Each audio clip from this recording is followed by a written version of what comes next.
जयराम, अच्छा मैं वही सवाल आपसे पूछना चाह रहा था। चुनाव में लड़े, लोकसभा में 3.5 लाख वोट ले गए गिरिडीह से, हाँ। गिरिडीह से। और जयराम महतो, उनकी पार्टी का नाम JKVLM कुछ, मतलब झारखंड लोकतांत्रिक मोर्चा। लोकतांत्रिक मोर्चा ऐसा कुछ नाम है।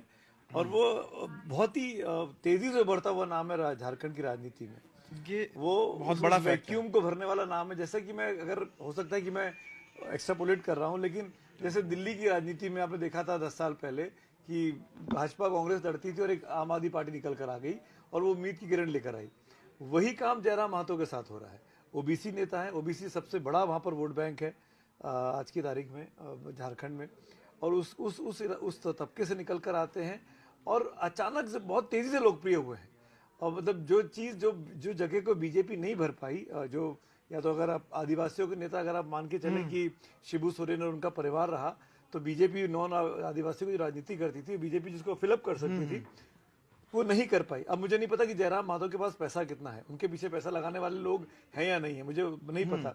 पर मैं जो अखबारों में और टीवी चैनल्स पे उनकी चर्चाएं देखता हूँ, डिजिटल पे उनकी चर्चाएं देखता हूँ, तो ऐसा लगता है यहाँ बैठ के कि वो एक पॉपुलर फेस के तौर पर, एक ऐसे फेस के तौर पर उनकी पार्टी निकल कर आई है जो लोगों की एस्पिरेशंस को, उम्मीदों को पूरा करने का सपना दिखा रही है कि जो काम ये लोग नहीं कर पाए वो काम हम करेंगे।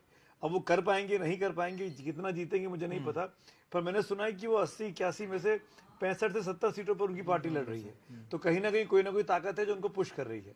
अब वो किसको नुकसान पहुंचाएंगे मुझे ये देखना है, क्योंकि जैसे महाराष्ट्र में कल बात कर रहे थे ना वहीं जी कि 3 दिन में सरकार बनानी, तो यहाँ पे 3 दिन का लफड़ा नहीं है, यहाँ पे आपको 1 महीने का टाइम, पूरा टाइम, यहाँ पर 1 दिसंबर के आखिरी हफ्ते में जाके सरकार बननी है। तो यहाँ पे जल्दबाजी नहीं है। तो अगर वहां भी त्रिशंकु विधानसभा की स्थिति आती है मान लीजिए, और जयराम महतो एक इंपॉर्टेंट प्लेयर के तौर पर उभर आते हैं, तो इंडिया ब्लॉक कहिए या एनडीए ब्लॉक कहिए, वो जयराम महतो किस तरफ जाएंगे, क्योंकि दोनों का विरोध करके आ रहे हैं। और ऐसा ना हो कि उनकी बैसाखी के बगैर सरकार ना बने। तो ये जयराम महतो जो फैक्टर है, मुझे लगता है कि वो दूसरे मधु कोड़ा साबित हो जाए इस बार के चुनावों में। नहीं, बिल्कुल सही बात है कि क्योंकि ये कहा जा रहा था कि हार के भी जीत गए जयराम महतो, तमाम अखबारों ने इस तरह से इसको रिपोर्ट किया था। 3.5 लाख के करीब वोट आया और लोगों के लिए बड़ा आश्चर्यजनक था। अब मतलब आप जो चर्चा कर रहे हैं, मुझे लगता है बहुत सारे लोग नहीं जानते हो कि झारखंड में जयराम महतो कौन है, जिसकी चर्चा हो रही है। और अखिलेश सर, ये माना जा रहा है कि वो आदमी बड़ा फैक्टर होने वाला है, क्योंकि देखिए महतो पार्टी, आजसू सुदेश महतो एक बड़ा फेस है, जयराम महतो एक नए नेता हैं और वो युवा नेता हैं। वो बात करते हैं कि झारखंड में लोगों को रोजगार नहीं है, जो लोकल इश्यूज उसको ज्यादा बड़े तरीके से उठा रहे हैं। पलायन का मुद्दा उठा रहे हैं, उसको लेकर के एक युवा का जो युवा नेता के प्रति जो अट्रैक्शन होता है वो उनको मिल रहा है और वो वोट से भी साबित हुआ है। तो इस तरह की जो राजनीति है, आप झारखंड जैसे राज्य में जहां पे रीजनल पार्टियों के लिए भी स्पेस रहा है, नेशनल बीजेपी भी वहां पे शासन में रही है और जेएमएम भी रहा है, उसमें नई पार्टी के लिए कितनी जगह है, खासकर ओबीसी वोट बैंक एक तो बड़ा वोट बैंक है, अगर वो डेंट लगाएंगे। महतो है, वैसे कांग्रेस ने भी अपना अध्यक्ष एक कुछ दिनों पहले महतो को ही अध्यक्ष बनाया हुआ, तो सबकी नजर है कहीं ना कहीं। ये डेंट लगाएंगे तो किसका नुकसान करेंगे और उससे परिणाम पे क्या असर पड़ेगा, जो बागी फैक्टर हुआ था यहाँ पे। अब आप देखिए, एक जयराम महतो की पार्टी लोगों बागियों के लिए एक उम्मीद बन गई है, क्योंकि उन्होंने लोकसभा में थोड़ा अच्छा किया है। अगर बागी लड़ना चाहेंगे तो निर्दलीय लड़के इनकी पार्टी से लड़ेंगे। ऐसे में भाई बागियों का अपना जो ताकत, अपनी जो वो होता है, उसके साथ फिर इनका एक जो नया इन्होंने एक आधार तैयार किया, तो मिलकर एक बड़ा फैक्टर हो सकता है। क्या एक छोटे राज्य में जयराम महतो जैसे लोग एक बड़ा फैक्टर बन के उभरते हैं?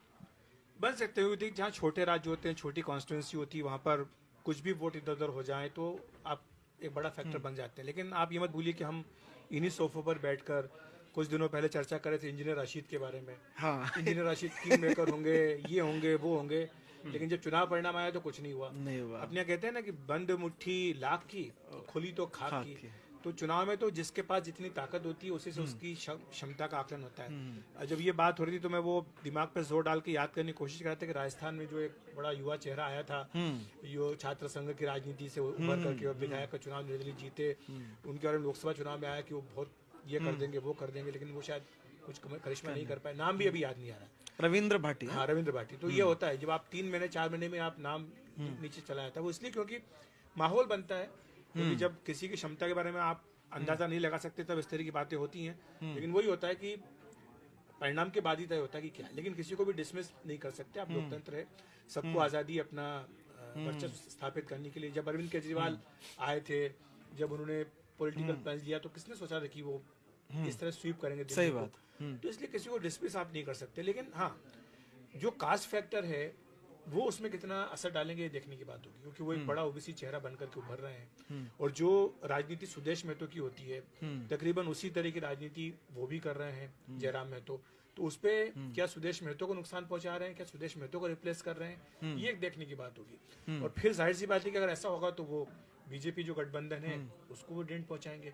लेकिन क्या कोई अंदर खाते किसी से कोई समझौता है, जैसा कि सुमित भी कह रहे हैं, कोई बैकिंग किसकी है, किसका समर्थन उन्हें मिल रहा है, ये देखने की बात होगी। क्या मुद्दे वो लेकर के लोगों के बीच में जा रहे हैं, तो ये सब मुद्दे देखने की बात होगी। लेकिन हाँ झारखंड जैसे राज्य में जो छोटी पार्टियां होती है, जहाँ पर कि एक निर्दलीय भी 23 महीने तक मुख्यमंत्री बन सकता है, वहां पर कोई भी करिश्मा कर सकता है। और हमेशा राजनीति में संभावनाओं का खेल होता है, पॉसिबिलिटीज ओपन होती है, कोई भी इसमें आगे बढ़ सकता है। बड़ा इंटरेस्टिंग, सॉरी बोलना चाहता, हाँ मतलब बड़ा इंटरेस्टिंग चीज़ पढ़ रहा हूँ मैं उनके बारे में। जब लोकसभा चुनाव चल रहे थे, जब 3.5 लाख वोट मिले, क्योंकि अब जयराम महतो पे बात चल गई है, तो वो टाइगर के नाम से फेमस है और यंग लड़के हैं, 25-30 साल की उम्र होगी, और पेपर लीक के मामले को उन्होंने जोर शोर से उठाया। यूथ में बड़े पॉपुलर हो गए हैं, जो फर्स्ट टाइम वोटर्स होंगे उनके बीच में। हाँ, वैसे रविंद्र भाटी थे, उसी से आपने रविंद्र भाटी का नाम लिया, उसी से याद आया कि ये टाइगर कहलाते हैं। सीट थी शायद टेरी गढ़वाल की वहाँ पे, हाँ। लोकल जो पेपर लीक और सब मुद्दे हाँ, पे वहां पर भी एक नाम आया था। तो ये युवाओं के बीच बड़े लोकप्रिय, और ये यूट्यूब और सोशल मीडिया की सेंसेशन भी है। इनके वीडियोस बहुत वायरल होते हैं, इनके भाषण बहुत लोकप्रिय हैं, वाकपटु आदमी हैं। अब वही ना, संगठन कितना मजबूत है। अपनी लोकप्रियता तो ठीक है, अपना चुनाव तक तो ठीक है कि 3.5 लाख वोट लिया है, लेकिन 81 में से 70 सीटों पे लड़ना, तो लड़ने का खर्चा, प्लानिंग कौन करेगा, कहाँ कहाँ कैंपेन खुद कर पाएंगे, कितनी। मैंने सुना, मैं पढ़ रहा था अभी कि शायद 2 सीट से खुद लड़ने वाले हैं, 2 सीटों पर खुद लड़ेंगे, पर आप 2 पे लड़ पाएंगे ना, कितनी पे लड़ सकते हैं आप। तो ये सब चुनौतियां आती है यंग फेस के पास। पर जैसे कि अखिलेश जी ने कहा ना कि किसी को भी लोकतंत्र में आप खारिज नहीं कर सकते। जो चुनाव लड़ रहा है वो इम्पोर्टेंट आदमी, और कोई भी जीत सकता है, और कोई भी संसद या विधानसभा तक पहुंच सकता है। तो अब जयराम महतो क्या करेंगे क्या नहीं करेंगे, पर लेकिन मुझे लगता है कि जयराम महतो वो चाबी ना बन जाए कि जिनकी मदद से सरकार बने। मेरी बार बार इशारा मैं वहां कर रहा हूँ। तो आज की चर्चा में बस इतना ही। और आपने देखा कि किस तरह से झारखंड की राजनीति में एक जो जयराम महतो फैक्टर की चर्चा, तो इस तरह की जो अनोखी चर्चा, बीजेपी के पास राम है, यहाँ पे जयराम है। कांग्रेस के पास भी तो जयराम रमेश है। तो इस तरह की जो अलग हटके चर्चा है और जो 360 डिग्री एनालिसिस है चुनावों की, उसको लिए देखते रहिए एनडीटीवी इलेक्शन कैफे। आज के लिए इतना ही, कल किसी और विषय के साथ मिलेंगे, तब तक के लिए शुक्रिया, नमस्कार।